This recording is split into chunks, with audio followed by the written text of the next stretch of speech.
Hoy tenemos sobre la mesa un conjunto de notas y varios extractos de El arte de ser feliz. Un libro que se presenta a sí mismo casi como un manual de instrucciones, ¿no?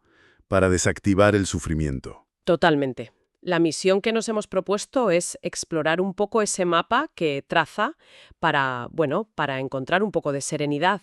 Un mapa de la propia mente, eso es. Y la primera parada en ese mapa usa una palabra que a mí me llama mucho la atención. Salvarse. Sí, no en un sentido religioso, claro, sino en uno muy psicológico, muy terrenal. ¿De qué tenemos que salvarnos exactamente? Pues esa es la pregunta clave. Salvarse, en este contexto, es liberarse de uno mismo. De uno mismo. Sí. Es conseguir desconectar esa máquina de generar agonía mental que a veces llevamos dentro. Esa preocupación constante por nuestro propio ego y simplemente, pues, recuperar la calma, las ganas de vivir. Entiendo. Pero lo más importante, y esta es la idea central de todo, es que es un trabajo intransferible. Nadie puede hacerlo por ti. Cada uno tiene que ser su propio salvador, por así decirlo. Exacto. Su propio terapeuta, su propio liberador. Es un viaje de la esclavitud de nuestras angustias a la libertad interior. Un viaje interior, vale. Y si es un viaje interior, el campo de batalla, por así decirlo, está claro dónde está. En la mente. Claro. Todo se origina ahí. Lo bueno, lo malo, la paz, la guerra. Todo empieza y acaba en nuestra cabeza. La idea es que si no eres dueño de tu mente, te conviertes en su esclavo. Exacto. Y eso choca frontalmente con una idea muy arraigada en nuestra cultura. ¿Cuál? La típica frase de, mientras haya gente sufriendo a mi alrededor, yo no puedo permitirme ser feliz. Uf, sí, suena muy altruista. Pues el libro la califica de incorrecta, de ser un planteamiento erróneo. Espera, eso es polémico. Suena casi egoísta, ¿no?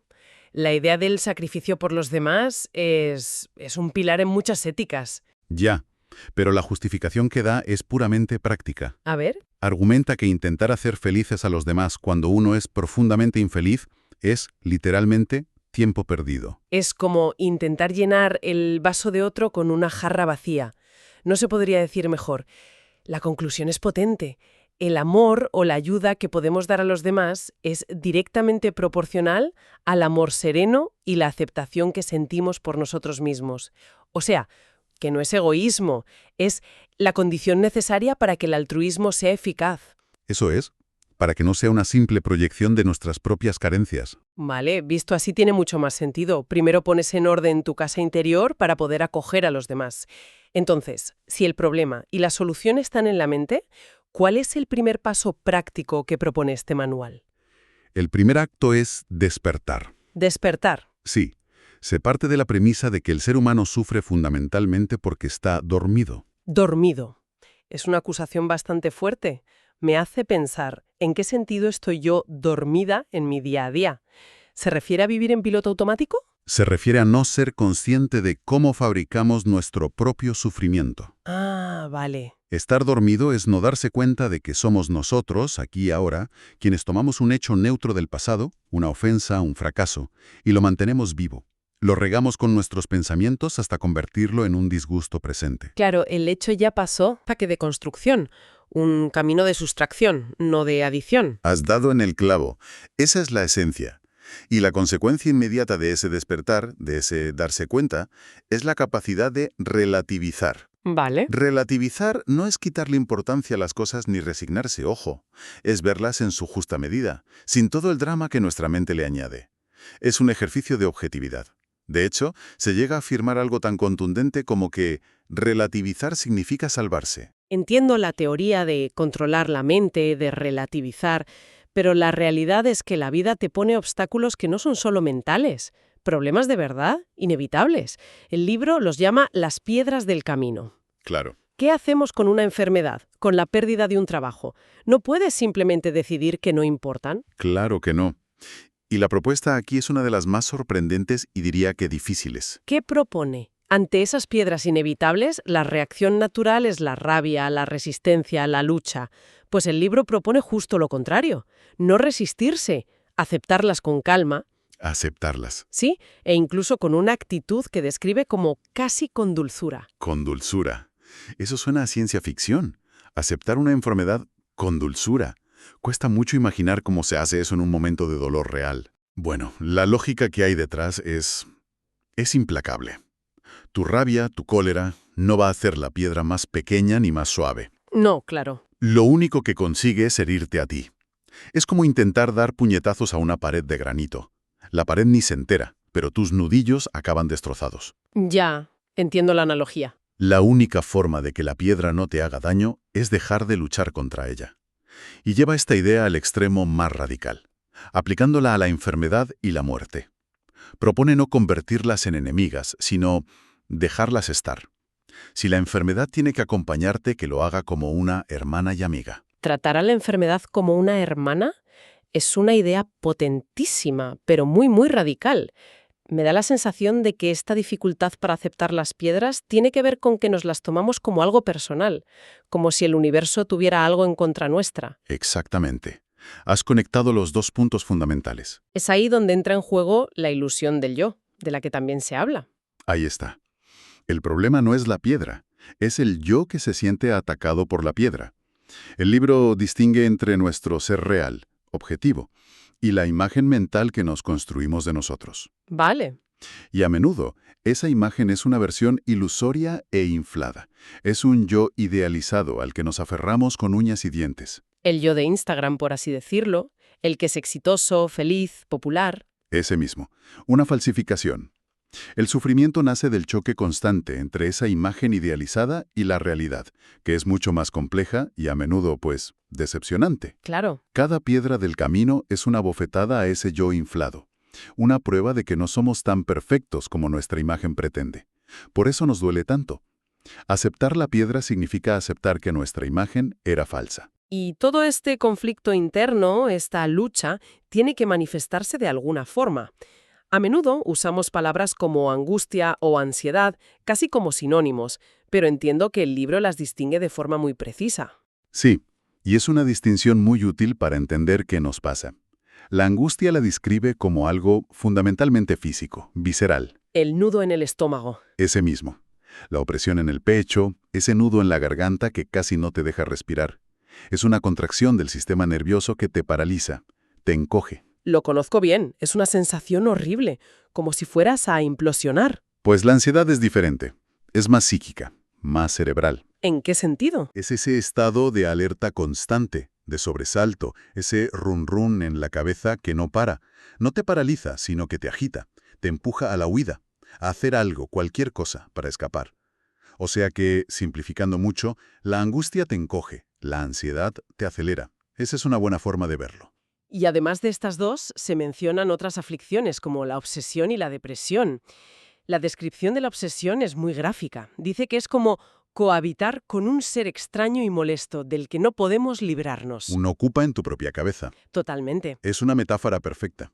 Y en cuanto a la depresión, la describe como un gran abatimiento, un apagón general donde se paralizan las ganas de vivir, la ilusión, hasta la capacidad de pensar con claridad.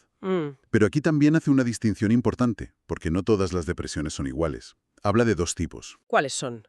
Primero, la depresión reactiva. Como su nombre indica, es una reacción a algo externo.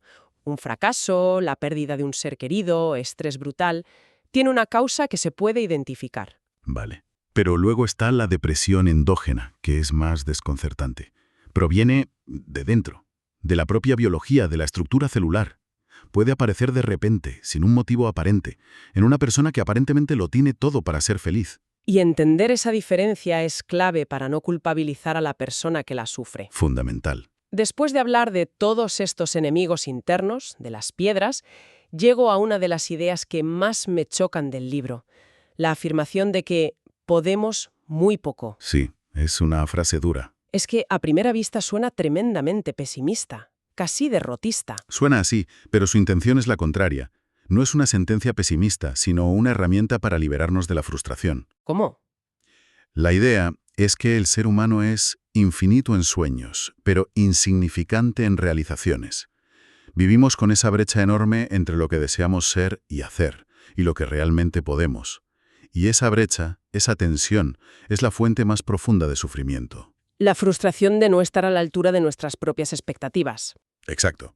Entonces, la solución no es luchar más duro para cerrar esa brecha, que es imposible, Si no, sino aceptarla serenamente de antemano. Aceptar desde el principio que tu proyecto puede fracasar, que no le vas a gustar a todo el mundo, que tu capacidad para cambiar el mundo es limitada. Si partes de esa aceptación, dejas de quemar una energía inmensa en luchar contra la realidad. es un realismo que paradójicamente libera. Totalmente. Entiendo. Es como si al aceptar tus límites pudieras por fin jugar bien tus cartas dentro de esos límites, en lugar de pasarte la vida quejándote por no tener otra mano. Esa es la idea. Entonces, si el camino consiste en despertar, aceptar las piedras, abandonar la ilusión del yo y asumir nuestras limitaciones, ¿cuál es el verbo que resume toda esta práctica? Si tuvieras que destilarlo en una sola acción, ¿cuál sería? El término que lo engloba todo es desasirse. Desasirse. Soltar el agarre. Eso es. Desasirse del resultado, desasirse de esa imagen idealizada de ti mismo, desasirse de la necesidad de que el mundo se amolde a tus deseos. Dejar de aferrarse. Sí, es caminar constantemente desde la servidumbre de nuestros apegos hacia la libertad interior. Y solo desde esa libertad, cuando dejas de estar obsesionado contigo, pueden fluir los impulsos creativos y benévolos que todos tenemos. Eso es lo que el libro llama vivir bien. Vivir bien no como tener más, sino como resistirse menos. Precisamente. Vivir bien es sumergirse en la corriente de la vida tal y como es. No intentar nadar contracorriente todo el tiempo. Claro, es respetar el curso del mundo, dejar que las cosas sean lo que son sin violentarlas. Todo el manual se podría resumir en la frase con la que concluye: «He aquí el secreto de la paz». En definitiva, el arte de ser feliz, según esta visión, es en realidad el arte de dejar de hacernos infelices. Sí, no se trata de añadir logros o posesiones, sino de quitar capas de resistencia interna. La ilusión de nuestro ego, la lucha contra lo inevitable, el apego a quienes creemos que deberíamos ser. Es un camino de liberación, a través de la autoobservación y la aceptación radical. La serenidad no es un trofeo que se gana en una batalla contra el mundo. Sino, Es lo que queda, lo que se desvela cuando dejamos de luchar contra nosotros mismos y contra la propia naturaleza de la realidad. un camino de sustracción, no de adición, como esculpir una estatua, quitando lo que sobra. No se podría decir mejor. Y esto nos deja con una reflexión final, una pregunta abierta. Adelante. El libro propone una aceptación radical de las piedras del camino, llegando a sugerir que veamos la enfermedad como una hermana. La pregunta que inevitablemente surge es, ¿dónde está la frontera entre esa aceptación serena, que libera del sufrimiento, y la resignación pasiva ante situaciones que quizás sí podríamos o incluso deberíamos cambiar? Buena pregunta. ¿Cómo aprendemos a distinguir una piedra inamovible de un obstáculo que sí estamos llamados a superar con nuestro esfuerzo?